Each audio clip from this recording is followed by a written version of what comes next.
देखिए, संबल मिला है, इसके लिए हम चुनाव आयोग को धन्यवाद देते हैं कि खटिया गरीब गुरबों की पहचान है।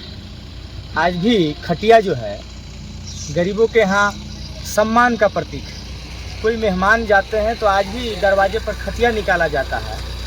गरीबों के यहाँ डलनप सोफ़ा और डबल बेड का दीवान नहीं होता है। इसलिए हम जनता का प्रत्याशी हैं। मैं चुनाव आयोग को धन्यवाद देता हूँ जो खटिया हमको अलॉट किया है। किन मुद्दों के साथ चुनाव में आप? देखिए, मुद्दा की पत्रकार भाई कोई बात नहीं कर रहा है, लेकिन वरुण बिहारी निर्दलीय प्रत्याशी के रूप में मुद्दा पर ही चुनाव लड़ रहा है।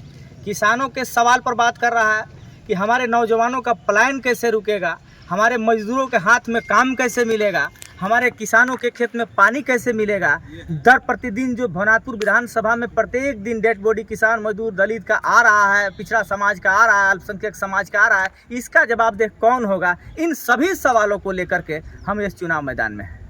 एक तरफ आपके पूर्व विधायक है, एक तरफ वर्तमान विधायक, बीच में आप कैसे उन लोग का मुकाबला कीजिएगा? देखिए, यही विडंबना है कि देश को आज़ाद हुए 78 वर्ष हो गए, कभी नगरगढ़ वाले राज करते हैं, उनका हम लोग देखे बाप को, उनके फिर पिताजी को, फिर उनके बड़े बेटा राजेंद्र प्रताप जी को, उनके फिर छोटे बेटा अनंत प्रताप जी को, फिर इधर भगवान घाटोलिए, सीता चोइया घाटोलिए, फिर हम लोग लाल हेमंदर प्रताप देहाती साहब को देखते हैं, फिर हम लोग लाल हेमंदर प्रताप देहाती को देखते हैं, फिर हम लोग भानु प्रताप देहाती को देखते हैं, फिर हम लोग भानु प्रताप शाही को देखते हैं, फिर अभी भी भानु प्रताप शाही को देख रहे हैं। तो चुनौती तो बड़ा है, इसलिए कि भवनाथपुर विधानसभा आज आज़ाद नहीं हुआ है। अगर आज़ादी दिलाने का कोई कसम खाया है, शपथ लिया है, तो यही वरुण बिहारी यादव लिया है। राजाओं के चंगुल से अगर कोई आज़ाद कराएगा तो नौजवानों के लड़ाई को लड़के आज़ाद दिलाएगा। किसानों और मजदूरों के खेत में पानी दे करके और किसान मजदूरों के हाथ में काम दे करके इस आज़ादी को हम लड़ेंगे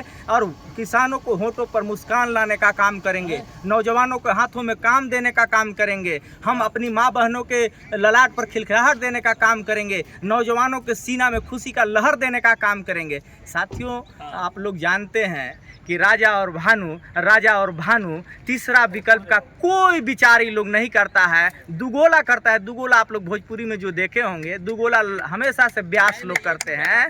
लेकिन मैं साथियों कहना चाहता हूँ, ये जो कव्वाली जो गा रहे हैं, इन लोग जो कव्वाल बने हैं, इन लोग का अगर खदेड़ा कोई करेगा तो वरुण बिहारी यादव करेगा। जनता के समर्थन अपार मिल रहा है, नौजवानों का समर्थन मिल रहा है, किसानों का समर्थन मिल रहा है, महिलाओं का समर्थन मिल रहा है, दबे कुचले शोषित वंचित का समर्थन मिल रहा है, दलित आदिवासी पिछड़ा समाज का समर्थन मिल रहा है। इसलिए मुझे आशा नहीं, पूर्ण विश्वास है कि भवनाथपुर विधानसभा में अब बार नया इतिहास लिखा जाएगा। दलितों के कलम से नया इतिहास लिखा जाएगा, पिछड़ा और शोषितों के कलम से। यह मैं ऐलान कर देना चाहता हूँ आप लोग के माध्यम से। लगातार पलायन हो रहा है, मजदूरों का बाहर से 100 आता है और उस पर पूर्व विधायक या वर्तमान विधायक दोनों को जाके वहाँ केवल घड़ियाली आंसू बहाते हैं। देखिए, इस मुद्दों पर उन्हें कभी चर्चा नहीं किया, कभी चर्चा नहीं किया। चर्चा क्या करते हैं तो सनातन खतरे में है, राम रहमान का चर्चा करते हैं।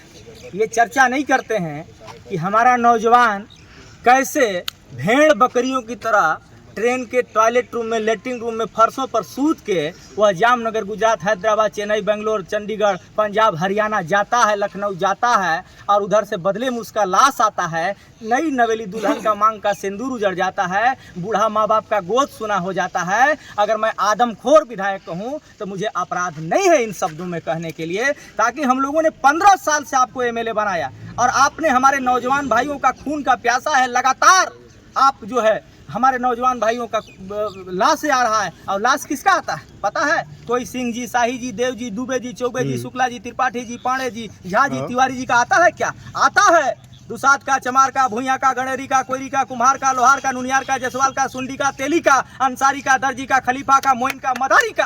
ये सवालों का जवाब कौन देगा? अगर इस सवालों का जवाब अगर नहीं देगा तो भवनाथपुर विधानसभा के सीटों पर बैठने का तुम्हारा हक नहीं बनता है। यह मैं आह्वान करना चाहता हूँ। इसलिए साथियों, मैं कहना चाहूँगा कि बहुत बड़ी मुद्दा है। जब हमारी माँ बहनों का गोद सुना हो जाता है, नई नवेली दुल्हन का मांग का सिंदूर उजड़ जाता है, इसका जवाब दे कौन है? आप 5 किलो आटा देते हैं, 5 किलो रिफाइन देते हैं और फोटो खिंचवाते हैं। इससे पहले क्यों नहीं पूछते हैं कि भाई तुमको समस्या क्या है, तुमको बेरोजगारी का किस आलम को दर्द को झेल रहा है, लो तुम 5,000 एगो गुमटी खोल लेना, लो तुम ठेला लगा लेना। लेकिन हमारे भाइयों का जब डेड बॉडी आता है तो इन्होंने वहाँ जो घड़ियालू वासी अपने लोगों को भेजते हैं, रिफाइन देते हैं 5 किलो, आटा देते हैं 5 किलो, चाउर देते हैं और फोटो खिंचवाते हैं। और शर्म करनी चाहिए आपको, तो विधायक के पद पर चुनाव नहीं लड़ना चाहिए। आप कहते हैं विकास पुरुष हैं। मैं सस्ती पत्रकार भाई आप लोग से पूछना चाहता हूँ, जो विकास पुरुष होगा क्या घर में अभी दरवाजा बंद करके सो जाएगा, उसको वोट मांगने की जरूरत पड़ेगी क्या? लेकिन रात दिन डाका डाकी कर रहा है, कोई ई बाजा लेके, कोई ऊ डीजे लेके, कोई ऊ गांव में, कोई ऊ गांव में। लगातार विकास पुरुष का यही है। विकास पुरुष जो होता है वह वोट नहीं मांगता है। नितिन गडकरी साहब को देखिए, वो वोट नहीं मांगने जाते हैं, लेकिन ये कहता है कि हम विकास पुरुष हैं। हर शर्म करना चाहिए, ऐसा विकास नहीं चाहिए। अगर विकास किए होते तो घघरा माइंस चालू होता, विकास किए होते तो तुलसी रामर माइंस चालू होता, विकास किए होते तो एशिया का सबसे बड़ा क्रेशर प्लांट चालू होता। ये विकास कहने के लिए नहीं है, लेकिन दोनों भाई कभी पावर प्लांट, कब सीमेंट फैक्ट्री। हम कहना चाहते हैं आप लोग से पत्रकार भाई, ये चूरा कूटने वाला फैक्ट्री और क्या बोलते हैं कि प्लांट और मिल भी नहीं गाड़ सकते हैं। यह मेरा वादा है, इसलिए मैं ये दर्द से कह रहा हूँ। नौजवानों का दर्द इस कदर झलक रहा है। मैं गांव में जा रहा हूँ, अपार समंसर मिल रहा है। किसानों के खेत में पानी नहीं पहुंच पाया, किसानों का अनाज का दाम इन्होंने सवाल नहीं उठाया। सड़क से लेकर के सदन तक केवल राम रहीम, केवल रहमान, इस सब कह देने से समस्या का समाधान है क्या? आपको मूल रूप पर जाना पड़ेगा। हम आपसे पूछना चाहते हैं साथियों, आप लोग पत्रकार भाई सभी प्रत्याशियों से बयान लेने का काम करते हैं, लेकिन यहाँ भारत जो है कृषि 90% कृषि प्रधान देश है, लेकिन किसानों के सवाल पर कोई एग्रीकल्चर का विश्वविद्यालय इन्होंने नहीं किया, कोई जो यूनिवर्सिटी, जो अनुसंधान केंद्र नहीं किया, जो उन्नत किस्म का खेत से हम लोग अनुपजा करके किसानों का हक अधिकार को हम लोग दिला सके। किसानों दर दर भटक रहा है। किसान का जो